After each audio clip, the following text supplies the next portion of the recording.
బహుముఖ ప్రతిభకు గురుకులాలు కేంద్రంగా మారాలని పిలుపునిచ్చారు సీఎం రేవంత్ రెడ్డి. హాస్టళ్లలో కామన్ డైట్ ను ప్రారంభించిన రేవంత్ విద్యపై పెట్టేది ఖర్చు కాదని పెట్టుబడి అన్నారు. ఇక ఎస్సీ వర్గీకరణపై సుప్రీం ఆదేశాలను పాటిస్తామని ప్రకటించారు. 98% కులగణన పూర్తయిందన్న రేవంత్ వచ్చే స్థానిక సంస్థల ఎన్నికల్లో బీసీల రాజకీయ ప్రాధాన్యత పెంచుతామని తెలిపారు. గురుకులాలంటే బహుముఖ ప్రతిభకు కేంద్రాలనే గుర్తింపు తీసుకురావాలని పిలుపునిచ్చారు సీఎం రేవంత్ రెడ్డి. రంగారెడ్డి జిల్లా చిలుకూరు గురుకుల పాఠశాలను సందర్శించిన ముఖ్యమంత్రి హాస్టళ్లలో కామన్ డైట్ ను ప్రారంభించారు. ఆ తర్వాత విద్యార్థులతో కలిసి సహపంక్తి భోజనం చేశారు. బీసీ, ఎస్సీ, ఎస్టీ, మైనారిటీ గురుకులాలు, హాస్టళ్లలో ఒకే విధమైన మెనూ అమలు చేస్తున్నామన్నారు రేవంత్. కాస్మెటిక్ ఛార్జీలు 200% పెంచడం చరిత్ర అన్నారు. నమ్మకంతో తల్లిదండ్రులు హాస్టల్కి పంపిస్తే అదే నమ్మకాన్ని విద్యార్థులు నిలబెట్టుకోవాలని సూచించారు సీఎం. తప్పకుండా ఈ రెసిడెన్షియల్ స్కూళ్ళలో విద్యా ప్రమాణాలను పెంచాలి, నాణ్యమైన వసతులను కల్పించాలని ఒక దృఢ సంకల్పంతో ఈనాడు తెలంగాణ రాష్ట్ర ప్రభుత్వం ముందుకు వెళ్తుంది. అందులో భాగంగానే 8 సంవత్సరాల నుంచి డైట్ ఛార్జెస్ ఎప్పుడు పెంచలే. గత ప్రభుత్వం పెంచాలన్న ఆలోచన కూడా చేయలే. తద్వారా ప్రతిష్ట కలిగిన ఈ రెసిడెన్షియల్ స్కూల్స్ అన్నీ కూడా ప్రతిష్ట కోల్పోయి ప్రజలలో విశ్వాసం సన్నగిలే పరిస్థితి వచ్చినప్పుడు రాష్ట్ర ప్రభుత్వం స్పష్టంగా ఆలోచన చేసి కాస్మెటిక్ ఛార్జెస్ 16 సంవత్సరాల తర్వాత పెంచుతున్నాం కాబట్టి మోర్ దాన్ 200% ఈరోజు మనం పెంచుకోవడం జరిగింది. ఎస్సీ వర్గీకరణపై సుప్రీంకోర్టు ఆదేశాలను అమలు చేస్తామన్నారు CM Revanth Reddy. Global Madiga day కార్యక్రమానికి సీఎం చీఫ్ గెస్ట్ గా హాజరయ్యారు. ఎస్సీ వర్గీకరణపై పార్టీ డిక్లరేషన్ ప్రకటించిన విషయాన్ని గుర్తు చేశారు. న్యాయపరమైన చిక్కులు తలెత్తకుండా ఎస్సీ వర్గీకరణ అమలు చేస్తామని హామీ ఇచ్చారు. రాజకీయ, అధికార నియామకాల్లో మాదిగలకు ప్రాధాన్యత ఇస్తున్నామన్నారు రేవంత్. దామోదర్ రాజ నరసింహ గారి నేతృత్వంలో తెలంగాణ రాష్ట్ర ప్రభుత్వం సుప్రీంకోర్టు కేసులో ఇంప్లీడ్ అయి ఆ కేసులో వాదన వినిపించి ఆ జడ్జిమెంట్ రావడానికి తెలంగాణ రాష్ట్ర ప్రభుత్వం చాలా క్రియాశీలక పాత్ర పోషించింది. అందుకోసమే ఈ ప్రాసెస్ని చాలా పద్ధతి ప్రకారం చేయాలనే ఒక ఆలోచనతోటి రాజకీయపరమైన లేకపోతే అధికారులకు సంబంధించిన నియామకాలు ఈ ప్రభుత్వం ఏది చేపట్టినా మాదిగ సామాజిక వర్గం అడగకుండానే వాళ్ళకి కావాల్సిన దానికంటే ఇంకొక ముద్ద ఎక్కువ పెట్టడానికి మా ప్రభుత్వం ప్రయత్నం చేస్తుంది. తెలంగాణ పునర్నిర్మాణంలో కురుమలు భాగస్వామ్యం కావాలని కోరారు ముఖ్యమంత్రి రేవంత్ రెడ్డి. కోకాపేటలో నిర్మించిన దొడ్డికొమరయ్య కురుమ భవనాన్ని సీఎం ప్రారంభించారు. కురుమ భవనం విద్యకు వేదిక కావాలని ఆకాంక్షించారు. దేశానికి ఆదర్శంగా కులగణన చేపడుతున్నామన్న రేవంత్ ఇప్పటికే సర్వే 98% పూర్తయిందన్నారు. తెలంగాణ ఎక్స్రే దాదాపు పూర్తయిందని, త్వరలో పంచాయతీ ఎన్నికలు నిర్వహించి బీసీలకు రాజకీయ ప్రాధాన్యత పెంచుతామన్నారు. దాదాపుగా 98% కులగణన పూర్తి అయ్యింది. ఇంకొక 2% ఉంది. ఆ 2% పూర్తి చేస్తే తెలంగాణ సమాజానికి సంబంధించిన ఎక్స్రే కాదు, మెగా హెల్త్ చెకప్ అవుతుంది. తద్వారా 100% పక్కా లెక్కలతో కురుమ సోదరులు ఎంతమంది ఉన్నారో లెక్క తేల్చి రాబోయే స్థానిక సంస్థలలో కావచ్చు, శాసనసభ ఎన్నికల్లో కావచ్చు, ఏ మాత్రం అవకాశం వచ్చిన పార్లమెంటులో కూడా కురుమ సోదరుల ప్రాతినిధ్యం పెంచి శాశ్వతంగా రాజకీయాలలో మీకు ఒక అవకాశాన్ని కల్పించడానికి మన ప్రభుత్వం ముందుకు వస్తుంది. కురుమలకు టికెట్లిస్తే గెలిపించుకోవాలని కోరారు రేవంత్ రెడ్డి. బలహీన వర్గాలకు టికెట్ దక్కితే ఒక్కతాటిపైకి వచ్చి ఓట్లేయాలన్నారు. కాంగ్రెస్ ప్రభుత్వం ఇస్తున్న గ్యారంటీలు పేదలకే అందుతున్నాయని చెప్పారు. తెలంగాణ తల్లి మన అమ్మకు, అక్కకు ప్రతిరూపమని చెప్పారు ముఖ్యమంత్రి రేవంత్ రెడ్డి. గురుకులాల బాటలో భాగంగా రాష్ట్ర వ్యాప్తంగా మంత్రులు గురుకులాలను సందర్శించారు. ఖమ్మంలో డిప్యూటీ సీఎం బట్టి, హైదరాబాద్ షేక్పేటలో పొన్నం ప్రభాకర్ పర్యటించారు. విద్యార్థులతో కలిసి సహపంక్తి భోజనం చేశారు. నాణ్యమైన విద్యను ప్రతి పేద విద్యార్థికి అందించడమే ప్రభుత్వ లక్ష్యమన్నారు మంత్రులు. గత ప్రభుత్వం గురుకులాలను నిర్లక్ష్యం చేసిందని ఆరోపించారు.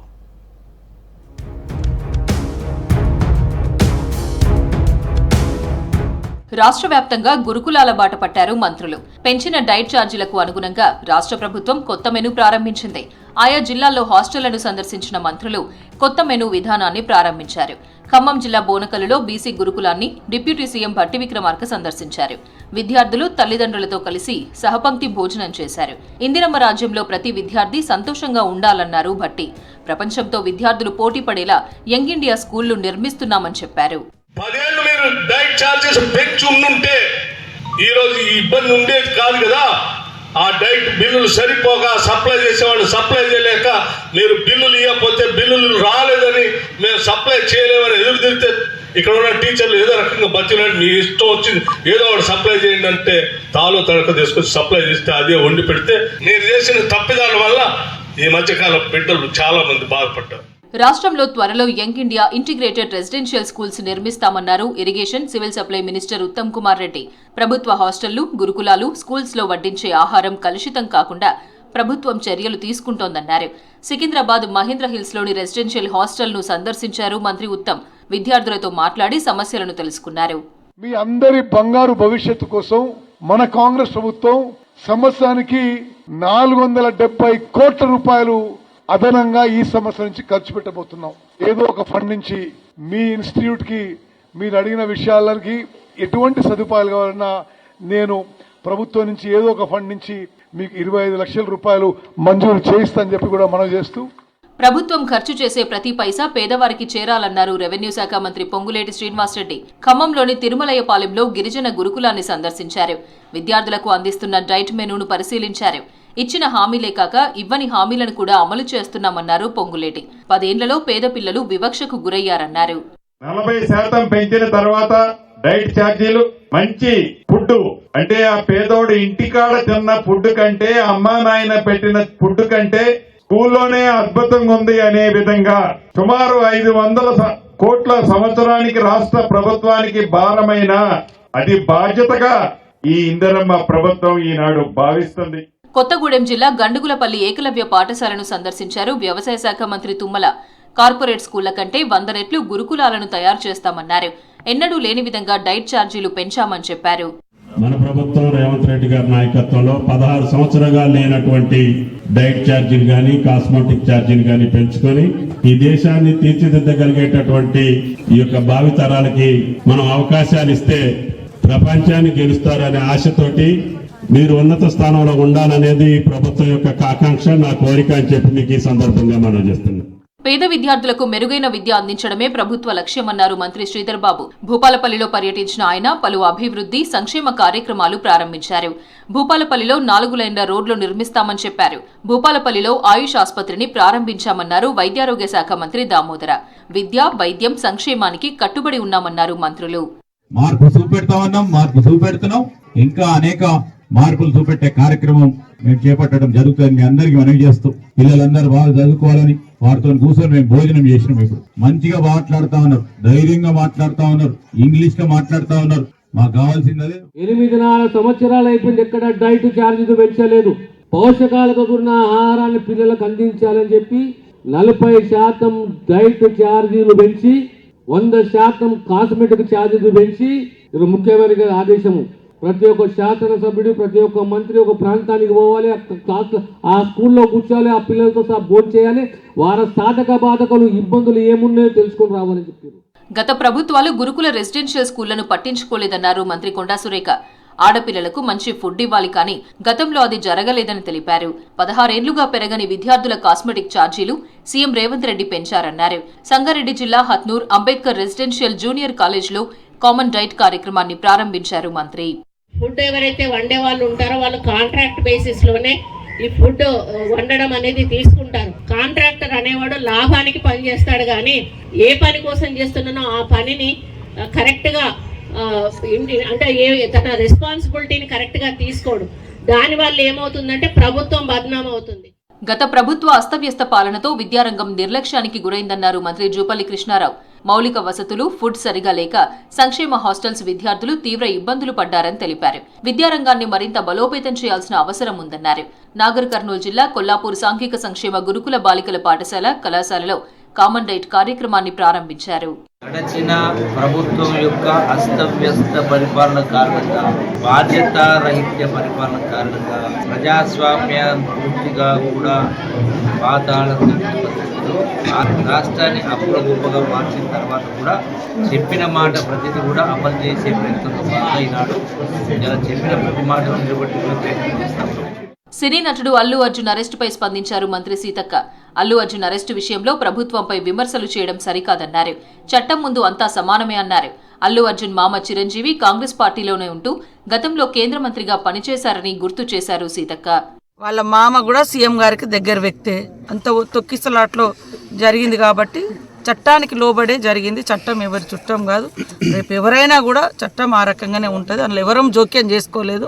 కాబట్టి ఆయన మీద మాకేం కక్ష లేదు. చిరంజీవి గారు Congress party member, Congress party తరఫున కేంద్ర మంత్రిగా పనిచేసిండు. అదేవిధంగా వాళ్ళ భార్య తరపున బంధుత్వం కూడా సీఎం గారికి కూడా ఉంది. మరి ఇవన్నిట్లో మాకు అంత కక్ష పెట్టుకోవాల్సిన అవసరం అయితే లేదు. నిర్మల్ జిల్లా ఖానాపూర్లో గిరిజన బాలుర ఆశ్రమ పాఠశాలలో ఆకస్మిక తనిఖీలు చేశారు మంత్రి సీతక్క. మెనూ ప్రకారం ఆహారం పెడుతున్నారా లేదా అని విద్యార్థులను అడిగి తెలుసుకున్నారు. ఆహారంలో నాణ్యత తగ్గితే సహించేది లేదని అధికారులను హెచ్చరించారు. తర్వాత విద్యార్థులతో కలిసి భోజనం చేశారు మంత్రి సీతక్క. క్లిష్ట పరిస్థితుల్లో అండగా నిలిచిన వారందరికీ థ్యాంక్స్ చెప్పారు సినీ నటుడు అల్లు అర్జున్. చంచల్గూడ జైలు నుంచి రిలీజ్ అయిన తర్వాత జూబ్లీహిల్స్లోని ఇంటి దగ్గర అల్లు అర్జున్ మీడియాతో మాట్లాడారు. సంధ్యా థియేటర్ దగ్గర జరిగిన ఘటన అత్యంత దురదృష్టకరమన్నారు. ఆ కుటుంబానికి జరిగిన నష్టానికి ఎంతగానో బాధపడుతున్నామని చెప్పారు. రేవతి కుటుంబానికి అన్ని రకాలుగా అండగా ఉంటారని హామీ ఇచ్చారు అల్లు అర్జున్. అనుకోకుండా జరిగిన ఘటనలో తన ప్రమేయం లేదన్నారు. 20 ఏళ్ల నుంచి ఆ థియేటర్కు వెళ్తున్నానని వివరించారు. గతంలో ఎప్పుడూ ఇలాంటి ఘటనలు జరగలేదన్నారు.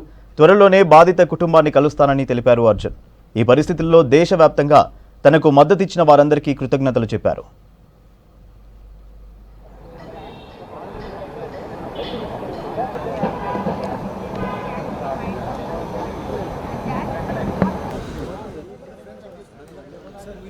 జూబ్లీహిల్స్లో సినీ నటుడు అల్లు అర్జున్ను కలిశారు పలువురు ప్రముఖులు. Tollywood director Sukumar, Pushpa 2 movie producers Allu అర్జున్తో భేటీ అయ్యారు. టాలీవుడ్ ప్రముఖులు ఆర్ నారాయణమూర్తి, రాఘవేంద్రరావు, కొరటాల శివ, వంశీ, దగ్గుబాటి సురేష్ బాబు, విజయ్ దేవరకొండ బ్రదర్స్, రానా అల్లు అర్జున్ను కలిసి పరామర్శించారు. AP TDP MLA Ganta Srinivasarao, పలువురు ప్రముఖులు అర్జున్తో భేటీ అయ్యారు.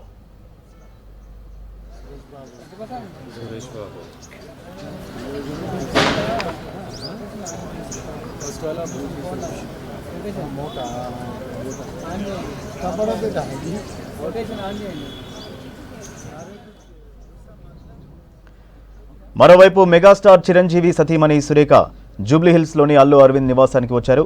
జైలు నుంచి రిలీజ్ అయిన మేనల్లుడు అల్లు అర్జున్ను పరామర్శించారు.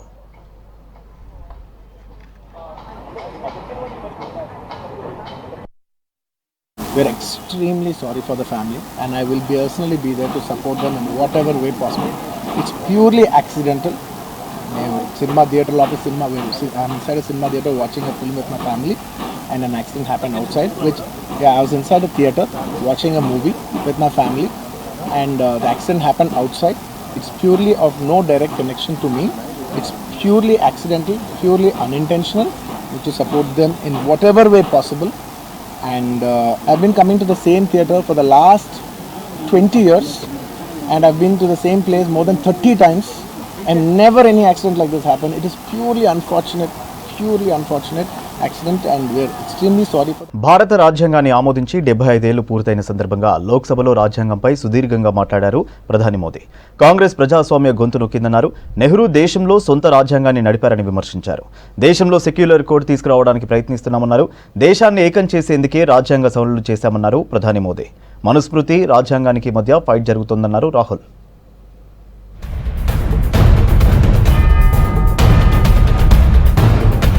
దేశంలో కాంగ్రెస్ పాలనలో ఎమర్జెన్సీ ఒక మచ్చ అన్నారు ప్రధాని మోదీ. రాజ్యాంగంపై లోక్సభలో మాట్లాడారు మోదీ. దేశ అభివృద్ధిలో మహిళల పాత్ర ఎనలేనిదన్నారు. మహిళలకు అన్ని రంగాల్లోనూ గౌరవం దక్కాలని చెప్పారు. కాంగ్రెస్ రాజ్యాంగాన్ని హత్య చేసే కుట్ర చేసిందని విమర్శించారు. కాంగ్రెస్ 60 ఏళ్లలో 75 సార్లు రాజ్యాంగాన్ని సవరించిందని మండిపడ్డారు. దేశంలో నెహ్రూ సొంత రాజ్యాంగాన్ని నడిపించారని ఆరోపించారు మోదీ. हमारे देश में संविधान को नोच लिया गया, इमरजेंसी आपातकाल लाया गया, संवैधानिक व्यवस्थाओं को समाप्त कर दिया गया, देश को जेल खाना बना दिया गया, नागरिकों के अधिकारों को लूट लिया गया, और कांग्रेस के माथे पर जो पाप है ना, वो कभी भी धुलने वाला नहीं है. దేశాన్ని బీజేపీ వెనక్కి తీసుకెళ్లాలని చూస్తోందన్నారు రాహుల్ గాంధీ. రాజ్యాంగంపై చర్చ సందర్భంగా రాహుల్ గాంధీ హాట్ కామెంట్స్ చేశారు. రాజ్యాంగానికి మనుస్మృతికి మధ్య ఫైట్ నడుస్తోందన్నారు. రాజ్యాంగ రక్షకులు, వ్యతిరేకుల మధ్య దేశంలో పోరాటం నడుస్తోందన్నారు. ఏకలవ్యుడి మాదిరిగానే దేశంలోని యువతను బీజేపీ మోసం చేస్తుందన్నారు రాహుల్ గాంధీ. जैसे द्रोणाचार्य जी ने एकलव्य का अंगूठा काटा, वैसे ही आप पूरे देश का अंगूठा काटने में लगे हुए हो.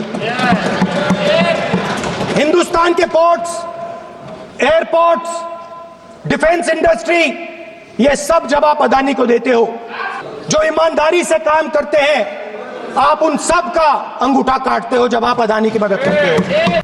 లోక్సభలో రాహుల్ గాంధీ రాజ్యాంగ వ్యాఖ్యలపై కౌంటర్ ఇచ్చారు బీజేపీ ఎంపీ అనురాగ్ ఠాకూర్. రాహుల్ గాంధీకి రాజ్యాంగంలో ఎన్ని పేజీలు ఉంటాయో కూడా తెలియదని విమర్శించారు. కాంగ్రెస్ రాజ్యాంగానికి విరుద్ధంగా అనేక అక్రమాలు చేసిందని ఆరోపించారు. దేశానికి కాంగ్రెస్ క్షమాపణలు చెప్పాలన్నారు శివసేన ఎంపీ శ్రీకాంత్. सर ये अंगूठा काटने की बात करते हैं, इनके राज में सिखों के गले काटे गए, सिखों के पर कत्लेआम किया गया, सिखों के बाद दंगे सबसे ज्यादा हुए तो कांग्रेस के समय हुए। और आपको देश से माफी मांगनी है, अगर आज भी नहीं मांगेंगे तो संविधान जितना मर्जी जेब में डालिए। आप संविधान को जेब में लेकर घूमते सर, इन्होंने संविधान को तार-तार करने का काम किया है। దేశంలో మైనారిటీలకు రక్షణ లేదని, ప్రతిపక్షాలు తప్పుడు కథనాన్ని ప్రచారం చేస్తున్నాయని ఆగ్రహం వ్యక్తం చేశారు కేంద్ర మంత్రి కిరణ్ రిజిజు. ప్రపంచంలోనే మైనారిటీలకు అత్యంత సురక్షితమైనది భారత్ అన్నారు. కాంగ్రెస్ సర్కార్ అంబేద్కర్ ను అవమానించిందన్నారు కిరణ్ రిజిజు. ठीक है, इंसिडेंट कहीं होता होगा, माइनॉरिटी मेजोरिटी इंडिविजुअल घर घर में परिवार में भी झगड़ा होते हैं, गांव गांव में झगड़ा होते हैं, गुरुद्वारा नहीं जाने दिया जा रहा है, मुसलमानों को दरगाह नहीं जाने दिया जा रहा है। ऐसा बातें नहीं करना चाहिए जिससे देश का छवि को नुकसान होता है। లోక్సభ స్పీకర్ ఎల్ఓపీకి మాట్లాడే అవకాశం ఇవ్వట్లేదని ఆరోపించారు కాంగ్రెస్ ఎంపీ కేసీ వేణుగోపాల్. అధికారపక్ష సభ్యులు నేరుగా రాహుల్ గాంధీ పేరును ప్రస్తావించినా కూడా అవకాశం ఇవ్వలేదని విమర్శించారు. ఏకపక్ష ధోరణి స్పీకర్కు తగదన్నారు కేసీ వేణుగోపాల్.